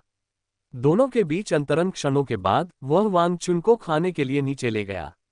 वे हाथ में हाथ डालकर दफ्तर से निकले, जिससे कई कर्मचारियों का ध्यान उनकी ओर आकर्षित हुआ। बॉस की पत्नी से यह उनकी पहली मुलाकात थी, लेकिन वे दोनों वाकई एक आकर्षक पुरुष और एक खूबसूरत महिला लग रहे थे। नीचे ड्राइवर गाड़ी को दरवाजे तक ले आया था। हमेशा की तरह उसने वांग चुन और झाओ वेनकाई के लिए बड़े आदरपूर्वक गाड़ी का दरवाजा खोला। ठीक उसी समय झाओ वेनकाई को ढूंढते हुए आए लिन मान ने ये सब देखा। उन दोनों को प्यार से कार में बैठते देख लिन मान ने अपनी मुट्ठियां भींच लीं। उसने फोन पर वांग चुन की आवाज सुनकर यहां आने का फैसला किया था और आते ही उसे इतना प्यार भरा दृश्य देखकर हैरानी हुई। सच कहूं तो उसने शुरू में झाओ वेनकाई के बच्चे को जन्म देने के लिए सिर्फ अपने स्वार्थ के कारण ही सहमति दी थी। लेकिन जैसे जैसे उनका मेलजोल बढ़ता गया, वह ऐसे बेहतरीन इंसान की ओर आकर्षित होने से खुद को रोक नहीं पाए। वह जानती थी कि झाओ वेनकाई उससे प्यार करने से ज्यादा उसका इस्तेमाल कर रहा था, लेकिन इससे उसका दिल उसके प्यार में पड़ने से नहीं रुका। जैसे जैसे ये सिलसिला चलता रहा, लिन मान और भी शांत होती गई। उसके पेट में अभी तक गर्भावस्था के कोई लक्षण नहीं दिख रहे थे। गर्भवती होने पर वह झाओ वेनकाई के करियर में भी मदद कर सकती थी। तब वह अंततः झाओ वेनकाई के जीवन का एक अभिन्न अंग बन जाएगी। भले ही झाओ वेनकाई वांग चुन को पसंद करता हो, लेकिन बिना बच्चे के परिवार का बिखराव तो तय है। टोंग याओ इसका सटीक उदाहरण है। क्या फेगियन ने अभी से तलाक की योजना बनाना शुरू नहीं कर दिया है? अगर उसने गलत अनुमान नहीं लगाया है तो फेगियन और उसके दूसरे चाचा को अब इस बारे में बहस करनी चाहिए, है ना? उसके दूसरे चाचा पहले उसके परिवार के प्रति इतने निर्दयी थे कि वह देखना चाहती है कि अब वह फेगियन के साथ कैसा व्यवहार करते हैं। इस समय अपने हेयर अपॉइंटमेंट खत्म करने और आराम से दोपहर का भोजन करने के बाद फेगियन और सी शियाओहुई टोंग याओहुई को ढूंढने के लिए बेताब थी। वे दोनों पहले कभी यहाँ नहीं आए थे। लिन मान द्वारा दिए गए पते का उपयोग करके उन्हें कुछ देर भटकना पड़ा। जब आखिरकार उन्हें वह जगह मिली तो टोंग याओहुई और वेन यून दोपहर का भोजन कर रहे थे। उन्होंने उन्हें पहले तो पहचाना नहीं, ये सोचकर कि वे दूध वाली चाय खरीदने आए हैं, इसलिए उन्होंने उन पर ध्यान नहीं दिया। दुकान में कर्मचारी थे और जब तक ज्यादा ग्राहक नहीं होते थे उन्हें व्यस्त रहने की जरूरत नहीं थी। हालांकि सी शियाहुई ने उन दोनों को बिना हिले डुले बैठे देखा और सोचा कि वे दिखावा कर रहे हैं। वह तुरंत वहां से चली गई। क्या तुम दोनों अंधे हो? क्या तुमने ध्यान नहीं दिया जब मेरी माँ यहाँ आए? आप दोनों। वेन यून और टोंग याओहुई चौंक गए। उन्होंने खाली निगाहों से ऊपर देखा और कुछ देर तक सी शियाहुई और लिनफेगन पर ध्यान केंद्रित करने के बाद आखिरकार उन्होंने उन्हें पहचान लिया। याओहुई, मेरी सास आई हैं। वेन यून ने पहले टोंग याओहुई को दोनों की पहचान बताई, फिर माफी मांगते हुए चेहरे से उनकी ओर मुड़ी और बोली, सास जी, मुझे माफ करना, मैं अभी आपको पहचान नहीं पाई। वेन यून की लिनफेगियन से पहले कुछ ही बार मुलाकात हुई थी। साथ ही उसकी नज़र में लिनफेगियन सादी और मितव्ययी स्वभाव की थी। अब जब उसने अचानक अपने बाल संवारे और चटक रंग के कपड़े पहने थे तो वह उसे पहचान ही नहीं पाई। जब लिनफेगियन दुकान में दाखिल हुई और देखा कि वेन यून और उसके पति उसे पहचान नहीं रहे हैं तो वह थोड़ी असहज हो गई। उसे समझ नहीं आ रहा था कि उनका अभिवादन कैसे करे। उसे उम्मीद नहीं थी कि सी शियाहुई सीधे उसे गाली देगी, जिससे वह और भी असमंजस में पड़ गई। वेन यून को अब उससे माफी मांगते देख और रास्ते में सी शियाहुई द्वारा कही गई बातों को याद करके उसने गंभीर चेहरे से कहा, आप सब अमीर शहरी लोग हैं। हमारे जैसे ग्रामीण लोगों को नीचा देखना और हमें न पहचानना स्वाभाविक है। वेन यून को पहले तो काफी शर्मिंदगी महसूस हुई, लेकिन जब उसने लिनफेगियन को ये कहते सुना तो उसके चेहरे से माफी का भाव धीरे धीरे गायब हो गया। उसने टोंग याओहुई से नजरें मिलाईं और दोनों को ही यह आभास हो गया कि लिनफेगियन बुरे इरादों से यहाँ आए हैं। टोंग याओहुई ने अपनी भौहें सिकोड़ते हुए समझाया, मेरे प्यारे ससुराल वालों, हमें सच में पता नहीं था कि आप क्योटो आ रहे हैं। सी शियाहुई ने आंखें घुमाई और चिढ़कर कहा, बेशक तुम्हें पता नहीं होगा क्योंकि तुम नहीं चाहते थे कि मेरी माँ आए। अगर तुम उसे पहचान भी लेते तो भी तुम उसका अभिवादन नहीं करते क्योंकि तुम हमें नीचा समझते हो। वेन यून कुछ नाराज थी। शियाहुई, क्या हमने ऐसा कुछ किया है जिससे तुम्हें ठेस पहुंची हो? तुम इतनी शत्रुतापूर्ण बातें क्यों कर रही हो? हमने तुम्हें कब नीचा दिखाया है? अगर हम सचमुच तुम्हें नीचा समझते तो क्या हम याओयाओ को वहां जाने देते? जब झांग लिजुआन आई थी तब तो वे बेहद उत्साहित थे। फिर सी शियाहुई के आने पर ऐसा क्यों हो जाता है जैसे कोई विवाद हो रहा हो? तुम अच्छी तरह जानती हो कि तुम्हारे दिमाग में क्या चल रहा है। सी शियाहुई ने जोर से जवाब दिया। वेन यून गुस्से से आग बबूला हो गई। इस बच्चे को क्या हो गया है? टोंग याओहुई ने लिनफेगियन की ओर मुड़कर देखा और भौहें चढ़ाकर पूछा, मेरी प्यारी सास जी, क्या यहाँ किसी तरह की गलतफहमी हुई है? लिनफेगियन के कुछ कहने से पहले ही सी शियाहुई ने बीच में कहा, कोई गलतफहमी नहीं है। हम इस बार आपसे टोंग याओ को अनुशासन सिखाने के लिए आए हैं। आप बच्चों की ठीक से देखभाल किए बिना उन्हें पालते नहीं रह सकते, अपनी बेटी को दूसरों को नुकसान पहुंचाने दे रहे हैं। आपकी बेटी की वजह से हमारा परिवार लगभग बिखर रहा है। सी शियाहुई द्वारा टोंग याओ पर लगाए गए आरोपों को सुनकर वेन यून का चेहरा बिगड़ गया। वह अब तक केवल सी चेन की माँ लिनफेगियन की वजह से ही धैर्य रख रही थी, लेकिन इसका मतलब यह नहीं है कि उसे आसानी से धमकाया जा सकता है। बड़ों का अनादर करना तो बर्दाश्त किया जा सकता था, लेकिन अब तो वह याओयाओ के बारे में भी धृष्टतापूर्ण टिप्पणियां कर रही थी। शियाहुई, याओयाओ ने आखिर ऐसा क्या गलत किया है जिसकी वजह से तुम्हें यहाँ ये सब बातें कहनी पड़ रही हैं? तुम्हारी हिम्मत कैसे हुई मुझसे पूछने की? क्या तुम्हें पता नहीं कि तुमने किस तरह की बेटी को पाला है? सी शियाहुई ने पलटवार करते हुए कहा, टोंग याओ को बड़ों का जरा भी सम्मान नहीं है। वह मेरे घर में मनमानी करती है। क्या उसे बहू होने का कोई एहसास है? वेन यून ने गुस्से से जवाब दिया, जब तुम ये सब कह रहे हो तो क्या तुमने कभी सोचा है कि तुम्हारी माँ ने तुम्हें कैसे पाला पोसा है? हम तुम्हारे बड़े हैं, फिर भी तुम यहाँ इतना शोर मचा रहे हो। क्या तुम्हारे व्यवहार में बड़ों के प्रति जरा भी सम्मान है? इसमें कोई आश्चर्य नहीं कि उसकी बेटी ने कहा कि सी शियाहुई का स्वभाव खराब है। ये बात सच प्रतीत होती है। अगर वह उनके सामने ऐसा बर्ताव करती है तो कौन जाने उसने याओयाओ के साथ उनकी पीठ पीछे कैसा बुरा बर्ताव किया होगा। फिर भी याओयाओ उसके साथ बहुत अच्छा व्यवहार करती है, क्योटो से लौटते समय सबके लिए उपहार लाती है। इस रवैये को तो देखो। वह किस तरह की इंसान है? पूरे समय चुप रही लिन फेगियन ने ये सुनकर सी शियाओहुई को डांटते हुए कहा, शियाओहुई, बड़े लोग बात कर रहे हैं, बीच में टोकना बंद करो। ये सुनकर सी शियाओहुई ने वेन यून को घूर कर देखा और फिर चुप हो गई। टोंग याओहुई ने गंभीर भाव से कहा, मेरे प्रिय ससुर जी, चूंकि हम सब यहाँ हैं, तो आइए बैठकर इस मामले पर ठीक से चर्चा करें। हंगामा करने की कोई जरूरत नहीं है, इससे केवल दूसरों को हंसने का मौका मिलेगा। लिन फेगियन के अकेले 3 बच्चों की परवरिश करने की कठिनाइयों को ध्यान में रखते हुए टोंग याओहुई उससे टकराव नहीं करना चाहता था, बल्कि वह केवल ये समझना चाहता था कि क्या हुआ था और बातचीत के माध्यम से इसका समाधान निकालना चाहता था। आखिरकार लिन फेगियन सी चेन की जैविक मां थी, और अगर उनके बीच झगड़ा हो जाता तो सी चेन के लिए यह मुश्किल होता।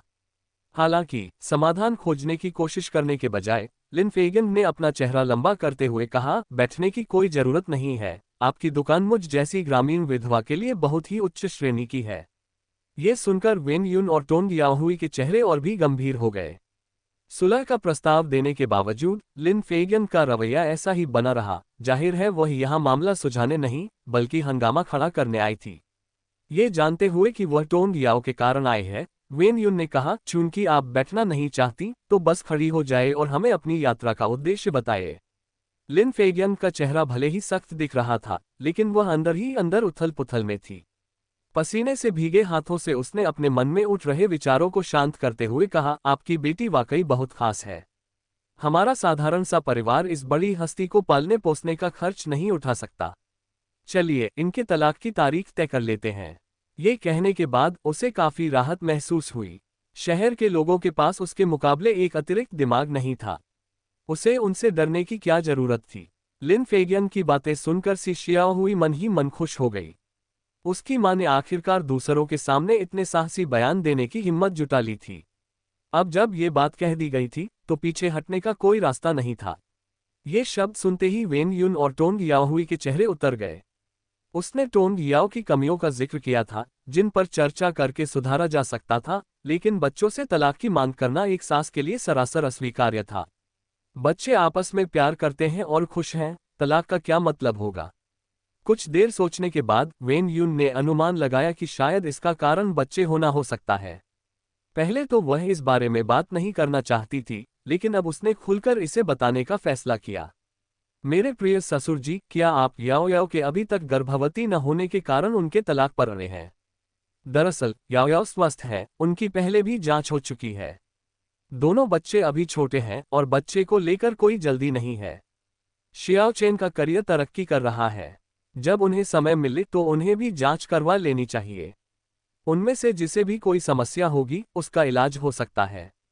आजकल उन्नत चिकित्सा तकनीक और घर में पैसों की कोई कमी न होने के कारण इलाज कोई समस्या नहीं है। टोंग याओहुई भी गंभीर दिख रही थी और उन्होंने कहा, मेरे प्रिय ससुर जी, शादी कोई बच्चों का खेल नहीं है। बच्चे एक दूसरे से प्यार करते हैं, हम बड़ों को जल्दबाजी में कोई कदम नहीं उठाना चाहिए। अगर याओ याओ ने कुछ गलत किया है तो आप हमें बता सकते हैं, हम उसे समझा देंगे।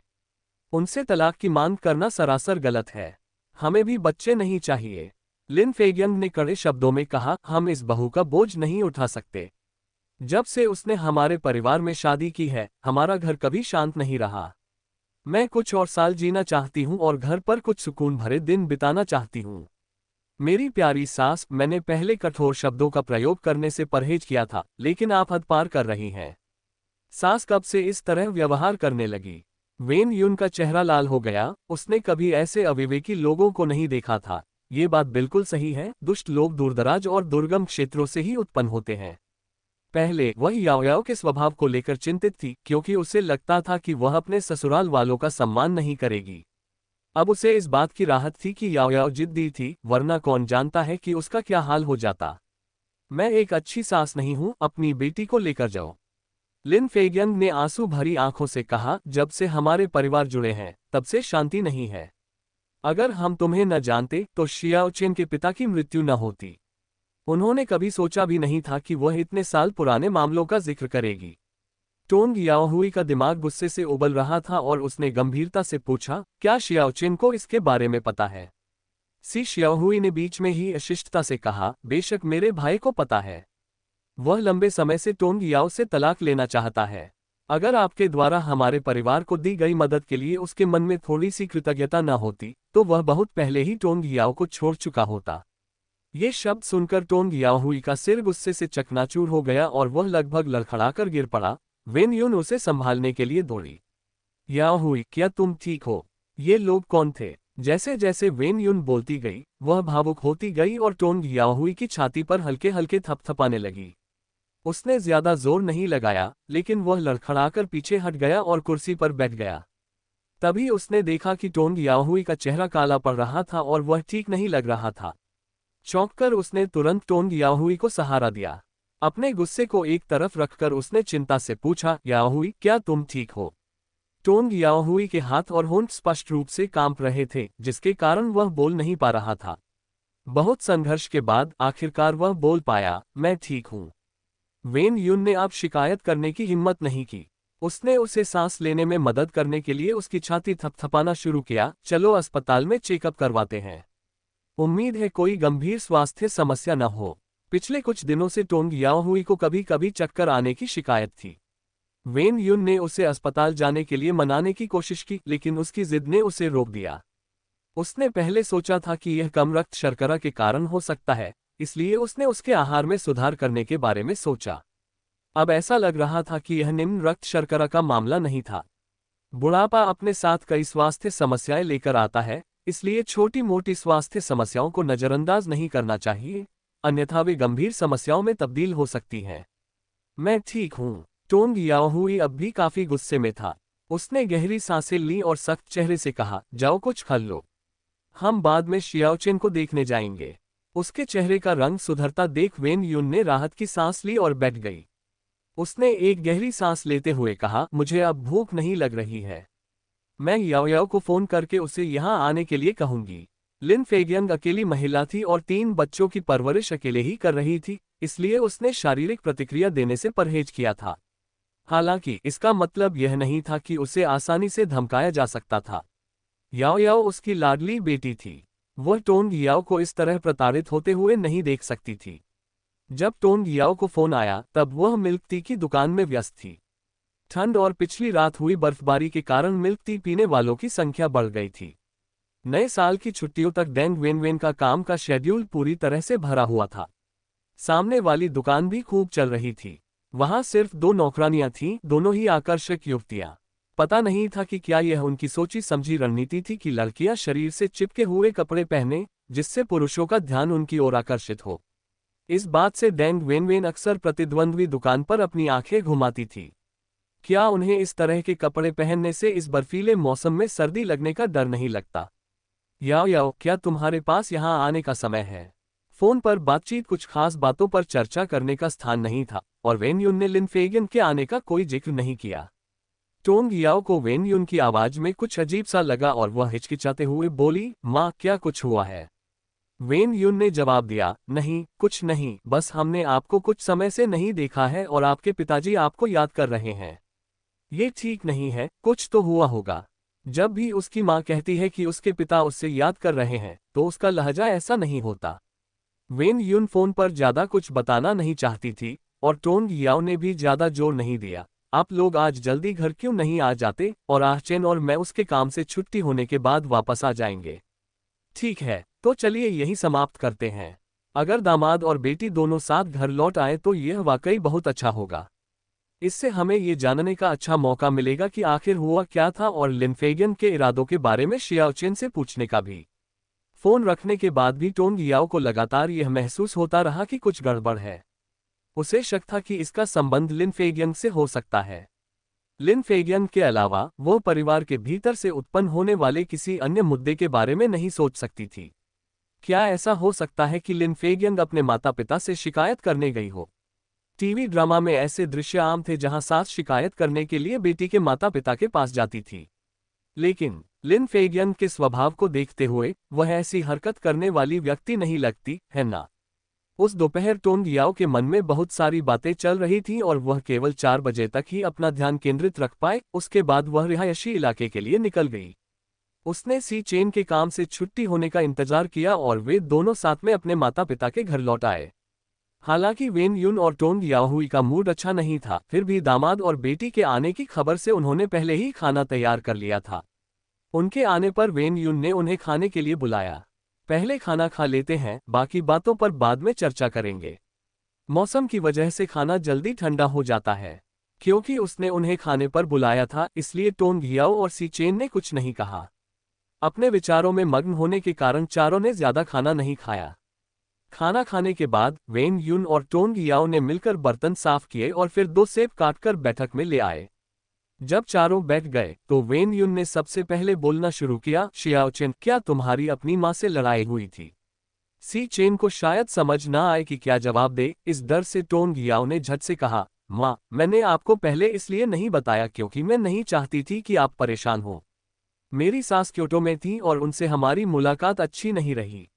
मेरे चाचा उन्हें वापस ले गए। क्या वह आज आपसे मिलने आई थी? टोंग याओ को पहले तो शक था, लेकिन वेन युन की बातें सुनकर उसे यकीन हो गया। लिन फेगियन जरूर वेन युन से मिलने आए होगी। तो वे सचमुच लड़े थे। वेन युन ने गंभीर चेहरा बनाए रखा और सिर हिलाकर हाँ कहा। यह सुनते ही सी चेन ने भौहें चढ़ा ली और कुछ बोलने ही वाली थी कि वेन युन ने उससे पहले ही बोलना शुरू कर दिया। शियाओ चेन, तुम्हारी माँ और बहन ने कहा है कि तुम वास्तव में कभी याओ याओ से शादी करना नहीं चाहते थे।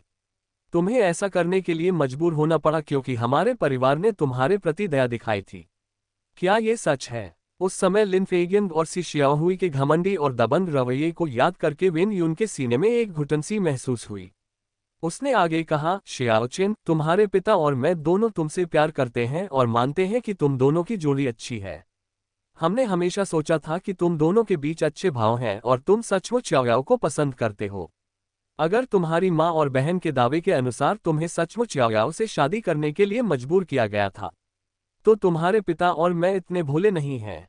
हमने इस बारे में बात की है और अगर तुम दोनों के बीच कोई भावना नहीं है और तुम तलाक लेना चाहते हो तो हमें कोई आपत्ति नहीं होगी। हमारे लिए दिखावटी सद्भाव बनाए रखने की कोई जरूरत नहीं है। हालांकि वे दामाद से काफी संतुष्ट थे, लेकिन उन्हें अपनी बेटी की ज्यादा परवाह थी। उन्होंने लिन फेगियन की शादी इसलिए करवाई थी क्योंकि उन्हें लगता था कि वह चीजों को समझ सकती है। अगर उन्हें पता होता कि लिन फेगियन इस तरह की इंसान है तो वे अपनी बेटी को कभी भी किसी मुसीबत में नहीं धकेलते।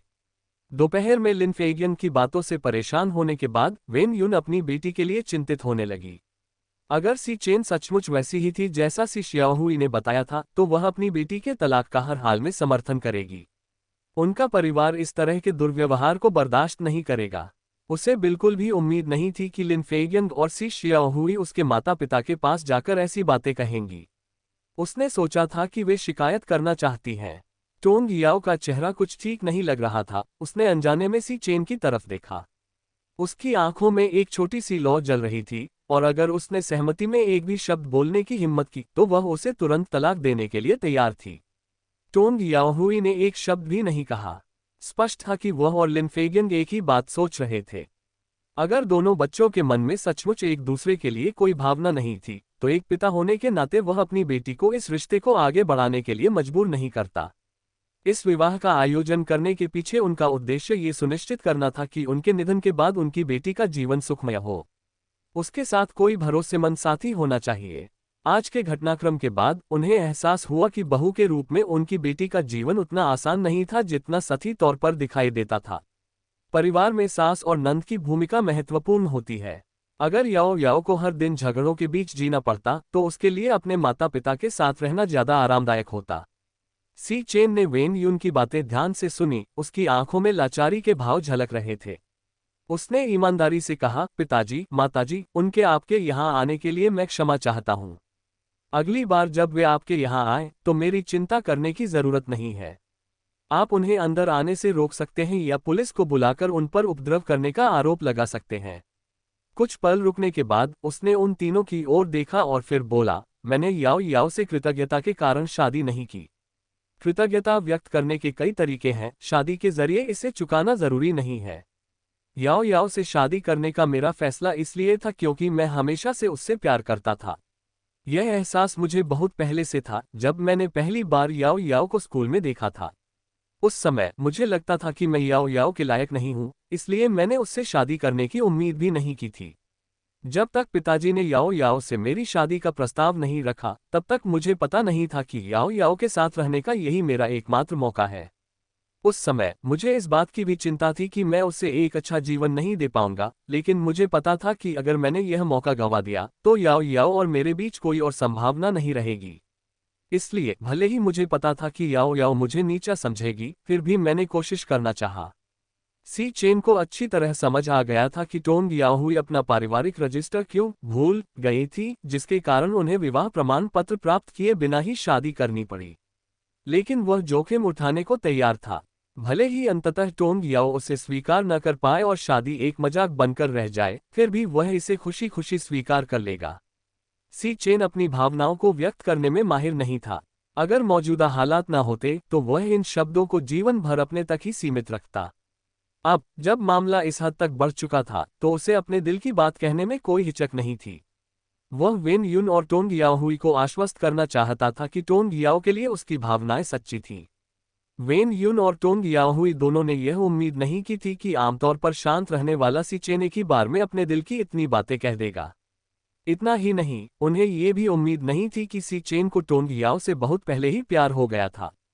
हालांकि वे खुले तौर पर स्थिति को समझने और उस पर अच्छी तरह से विचार करने की बात कहते हैं, लेकिन अगर अंततः उन्हें पता चलता है कि दोनों बच्चों के मन में एक दूसरे के लिए कोई भावना नहीं है, तो उन्हें यह नहीं पता होगा कि स्थिति को कैसे संभाला जाए।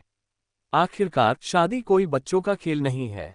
अगर वे अपनी बेटी की शादी बर्बाद कर देते हैं तो माता पिता होने के नाते वे निस्संदेह खुद को जिम्मेदार मानेंगे। अब सी चेन की सारी बातें सुनकर वेन युन और टोंग याओहुई को राहत मिली। जब तक बच्चों के बीच आपसी प्यार बना रहेगा, इस स्थिति से निपटना कहीं ज्यादा आसान होगा। इस मामले में प्रत्यक्ष रूप से शामिल होने के कारण टोंग याओ हैरान रह गई। उसने कभी उम्मीद नहीं की थी कि सी चेन उसे इतने लंबे समय से पसंद करता होगा। नहीं, सटीक रूप से कहें तो उन्हें मूल मेजबान पसंद था। एक पल के लिए वह अवाक रह गई, हंसे या रोए उसे समझ नहीं आ रहा था कि क्या उचित है। हालांकि उनकी शादी पहले ही हो चुकी थी, इन बातों पर विचार करना व्यर्थ था। सी चेन के लिए और शायद हर किसी के लिए सी चेन जिसे पसंद करता था वह वही थी। आखिरकार भले ही सी चेन को शुरू में मूल मेजबान पसंद आया हो, लेकिन ये केवल सती पसंद थी क्योंकि उनका कभी कोई संपर्क नहीं हुआ था। इसलिए उसे ज्यादा चिंता करने की जरूरत नहीं थी। इस तरह खुद को दिलासा देने के बाद टोंग याओ को काफी अच्छा महसूस हुआ। शियाओ चेन, तुम्हारे पिता और मैं दोनों जानते हैं कि तुम अच्छे लड़के हो, लेकिन आज तुम्हारी माँ का व्यवहार वाकई हद से ज्यादा था। और तुम्हारी बहन भी, उसे बड़ों का जरा भी सम्मान नहीं है, वेन युन ने कहा। हालांकि सी चेन को अपनी बेटी से सचमुच प्यार है, ये सुनकर उन्हें राहत मिली, लेकिन वे दिन भर की घटनाओं का जिक्र किए बिना नहीं रह सकी। अगर आज उन्होंने हद पार न की होती तो तुम्हारे पिता और मैं तुम्हें इस बारे में बात करने के लिए नहीं बुलाते।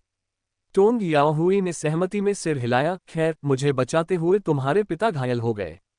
मैं तुम्हारे परिवार की ऋणी हूं, लेकिन इसका याओ याओ से कोई लेना देना नहीं है। अगर तुम्हें अतीत को लेकर कोई शिकायत भी है तो उसका दोष याओ याओ पर मत डालो। कुछ देर चुप रहने के बाद उन्होंने गंभीरता से कहा, मैं बूढ़ा हो गया हूं और याओ याओ की देखभाल हमेशा के लिए नहीं कर पाऊंगा। भविष्य की बागडोर तुम्हारे हाथों में है। याओ याओ कभी कभी थोड़ी चतुर लग सकती है, लेकिन आखिर वह एक लड़की ही है। मुझे तभी चैन मिलेगा जब तुम उसके साथ खड़ी रहोगी और उसकी रक्षा करोगी। सामान्य तौर पर टोंग याओहुई ने एक सख्त पिता की भूमिका निभाई। वह नियमित रूप से टोंग याओ को मनमानी न करने की सलाह देते थे, उन्हें सी चेन के साथ एक अच्छा जीवन बिताने के लिए प्रोत्साहित करते थे और सी चेन के काम के प्रति समझदार रहने के लिए कहते थे। वह ऐसे भावुक भाषण बहुत कम ही देते थे, लेकिन वो ये बात अब कह रहा था। इसका एक कारण लिन फेगियन की वजह से हुई परेशानी थी और दूसरा कारण आज की बहस थी जिससे वो लगभग बेहोश हो गया था। उसे अचानक अपनी उम्र का एहसास हुआ और ये भी कि आखिरकार उसे टोंग याओ को छोड़ना ही पड़ेगा। अगर उसने टोंग याओ के भविष्य का इंतजाम नहीं किया तो उसे अपनी मृत्यु के बाद भी चैन नहीं मिलेगा। सी चेन ने बड़ों की बातें ध्यान से सुनी और उनके समाप्त होने पर उत्तर दिया, पिताजी, मेरे पिता की मृत्यु आपकी गलती नहीं थी, ये हमारे परिवार के आंतरिक कलह के कारण हुई थी। मैं उन पिछली घटनाओं के कारण याओ याओ के साथ अन्यायपूर्ण व्यवहार नहीं करूंगा। फिर उसने टोंग याओ की ओर सच्ची निगाहों से देखते हुए कहा, भविष्य में मैं याओ याओ का अच्छे से ख्याल रखूंगा। मेरी माँ के बारे में मैंने बोई से बात कर ली है। अगर वह क्योटो में रहती है तो हम भाई उसके जीवन में दखल नहीं देंगे और न ही उसे कोई आर्थिक सहायता देंगे। हमेशा की तरह लिन फेगिन के बारे में बात करते समय सी चेन का लहजा बेहद ठंडा हो जाता था। खासकर जब उसे पता चला कि वह वेन यून और टोंग याओहुई के पास गई थी, तो लिन फेगिन के प्रति उसकी नाराजगी और बढ़ गई। सी चेन की बातें सुनकर वेन यून ने गहरी सांस ली और कहा, शाओ चेन, मुझे पता है तुम समझदार लड़के हो और इसमें तुम्हारी कोई गलती नहीं है। मुझे बस याओ याओ के साथ होने वाली बदसलूकी का डर है। तुम्हारी माँ ने तुम लोगों को पालने में बहुत मेहनत की है, मैं समझती हूँ। अगर याओ याओ उनका अनादर करती है तो मैं उसे सबक सिखाऊंगी। लेकिन उन्हें याओ याओ को मुसीबत कहकर हमारा अपमान नहीं करना चाहिए। कुछ देर रुकने के बाद उसने कहा, आपकी बहन ने बताया कि आप और याओ याओ के बच्चे न होने का कारण यह है कि आप याओ याओ के साथ बच्चे नहीं चाहते। सच कहूं तो मैं याओ याओ को मेडिकल चेकअप के लिए ले गई थी। वह पूरी तरह स्वस्थ है, लेकिन हमने आपको इसलिए नहीं बताया क्योंकि हम आप पर दबाव नहीं डालना चाहते थे। शुरू में वेन यून का इस बारे में चर्चा करने का इरादा नहीं था, लेकिन चूंकि लिन फेगिन और सी शियाओहुई इस बारे में खुलकर बात कर रही थी, इसलिए वह नहीं चाहती थी कि उसकी बेटी को अब और यह जिम्मेदारी उठानी पड़े। कम से कम सी परिवार को यह समझने की जरूरत है कि बच्चे पैदा करने में देरी के लिए केवल टोंग याओ ही जिम्मेदार नहीं है। मुझे पता है, सी चेन ने सिर हिलाते हुए जवाब दिया, याओ याओ ने पहले भी मुझसे इस बारे में बात की थी। हम अभी जवान हैं और बच्चों के मामले में प्रकृति को अपना काम करने देना ही सबसे अच्छा है। जल्दबाजी करने की कोई जरूरत नहीं है। अपनी बात खत्म करने के बाद वह थोड़ी देर रुके और फिर बोले, मुझे भी कोई स्वास्थ्य समस्या नहीं है, इसलिए उनके अभी तक बच्चे न होने का कारण केवल भाग्य का साथ न मिलना है। ये सुनकर कि दोनों ने इस मुद्दे पर विचार किया है, वेन यून को आखिरकार राहत मिली। हालांकि दिन भर की घटनाओं के बारे में सोचकर उसे अभी भी थोड़ा गुस्सा आ रहा था। उसने कभी किसी ऐसे व्यक्ति से मुलाकात नहीं की थी जो इतना तरकीन हो। इसने उसके विश्वदृष्टिकोण को पूरी तरह से हिला दिया था। वेन यून को अभी भी थका हुआ देखकर टोंग याओ को उस पर दया आए और उसने अपना गुस्सा निकालते हुए कहा, माँ, वे बस मुझे और आचेन को अलग करना चाहते थे। लेकिन जब उन्हें पता चला कि वे ऐसा नहीं कर सकते, तो वे आपके और पिताजी के पास चले गए।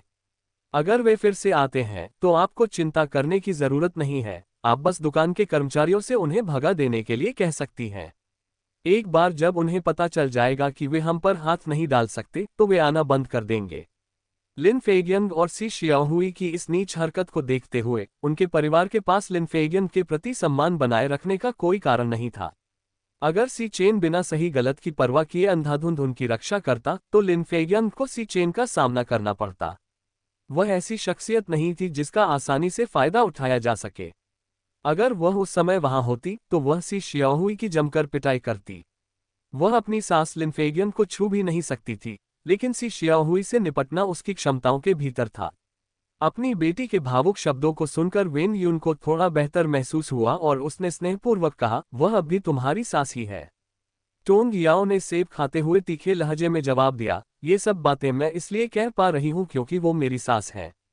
अगर कोई और होता तो मैं दुकानदारों को बल प्रयोग करने की सलाह देती। असल में उनकी हिम्मत तो सिर्फ इसलिए ऐसी है क्योंकि उन्हें पता है कि हमारा परिवार समझदार है। अगर हम उनके साथ सख्ती बरतेंगे तो देखते हैं कि क्या वो दोबारा आने की हिम्मत करेंगे। अपनी बेटी से सहमत होने के बावजूद वेन यून को लगा किसी चेन के सामने लिन फेगियन के बारे में इस तरह बात करना सही नहीं है। शियाओ चेन, याओ याओ हम लोगों की वजह से बिगड़ी हुई है और बिना सोचे समझे बोलती है, परेशान मत हो। हालांकि सी चेन ने शांत भाव से जवाब दिया, याओ याओ सही कह रही है। अगर अगली बार वे फिर से परेशानी खड़ी करते हैं तो बस कर्मचारियों से उन्हें भगा देना, मुझे अपनी इज्जत बचाने की कोई जरूरत नहीं है। उद्धरण चिन्ह उद्धरण चिन्ह। अपने दामाद के भी ऐसा ही सोचने की उम्मीद न होने के कारण वेन यून और टोंग याओहुई दोनों ने कुछ बेबसी के साथ एक दूसरे की ओर देखा। हालांकि ये भी सच है कि अगर लिन फेगियन ने अगली बार दुकान में हंगामा करने की हिम्मत की तो वह इतनी नरमी से पेश नहीं आएगी। अगर लिन फेगियन सी चेन की मां न होती तो वह आज सी शियाओहुई के उद्दंड व्यवहार को बर्दाश्त न करती। देर हो रही है, शियाओ चेन को कल काम पर जाना है। आप दोनों अब वापस जाकर आराम कर लीजिए। बात तय होने पर टोंग याओहुई ने घड़ी पर नजर डाली और मेहमानों को विदा करने के लिए खड़ी हो गई। जैसे ही वे दरवाजे पर पहुंचे उन्होंने देखा कि बर्फ गिर रही थी। वेन यून जल्दी से अंदर जाकर छाता ले आए और निर्देश दिया, रास्ते में धीरे चलना और सुबह मुझे फोन करना याद रखना। टोंग याओ ने छाता उठाया और बाहर हो रही भारी बर्फबारी को देखकर बोली, माँ, बाहर बहुत ठंड है। आप दोनों को भी अंदर चले जाना चाहिए। मौसम देखकर लग रहा है कि आज बहुत बर्फबारी होगी, इसलिए कल दुकान मत जाना। हमें मिल गया, आप दोनों जल्दी वापस जाए। वेन युन ने हाथ हिलाकर अपनी बेटी और दामाद को दूर जाते हुए देखा। तभी वह और टोंग याओहुई घर लौटे।